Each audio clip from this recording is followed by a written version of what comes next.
প্রিয় ভাই ও বন্ধুগণ, আমি কালকে একটা আলোচনায় বলেছিলাম এখন যদি কেউ পাকিস্তানের হাইকোর্টে মামলা করে যে বাংলাদেশের মুক্তিযুদ্ধ বৈধ হয়েছে না অবৈধ হয়েছে, সাংবিধানিক হয়েছে না অসাংবিধানিক হয়েছে, পাকিস্তান হাইকোর্ট কি রায় দিবে? নিশ্চয়ই রায় দিবে যে বাংলাদেশের মুক্তিযুদ্ধ যেটা হয়েছে এটা পাকিস্তান সরকারের বা রাষ্ট্রের বিরুদ্ধে একটা ষড়যন্ত্র ছিল, বা এটা পাকিস্তানের সংবিধান বিরোধী কাজ হয়েছে। কি বলেন, এটা দিবে না? এটা দেওয়াটাই তো স্বাভাবিক।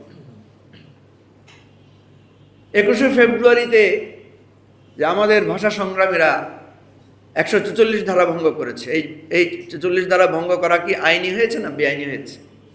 পাঞ্জাবের জগতে একটি বিশ্বস্ত নাম শাবাব এথনিক ওয়্যার। নিঃসন্দেহে বেআইনি হয়েছে, কিন্তু বাংলাদেশের ইতিহাসে ওই 21শে ফেব্রুয়ারি 144 ধারা ভঙ্গ করা আমাদের মুক্তি সংগ্রামের গৌরবোজ্জ্বল অধ্যায়ের নাম। বাংলাদেশের ইতিহাসে 71 সালে স্বাধীন বাংলাদেশের জন্য অকাতরে প্রাণ বিলিয়ে দেয়া আমাদের বাংলাদেশের লাল সবুজ মানচিত্রের প্রতিটি অক্ষরের সম্মানের, মর্যাদার, ঐতিহ্যের নাম।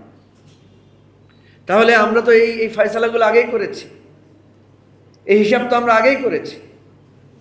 এরশাদের দোর্দণ্ড শাসনের প্রতিবাদে বুকের মধ্যে গণতন্ত্র মুক্তি চাই লিখে যে নূর হোসেন জীবন দিয়েছিল,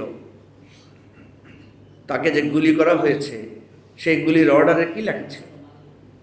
সেই গুলির অর্ডারে লেখা ছিল যে আইন শৃঙ্খলা ভঙ্গ করার জন্য তারা আসছিল, এই জন্য পুলিশ গুলি করতে বাধ্য হয়েছে, এটাই তো লেখা ছিল। কিন্তু নূর হোসেনের বুকের সেই তপ্ত বুলেট, রক্তের স্রোতধারা দিয়ে আমরা গণতন্ত্রকে মুক্ত করেছিলাম।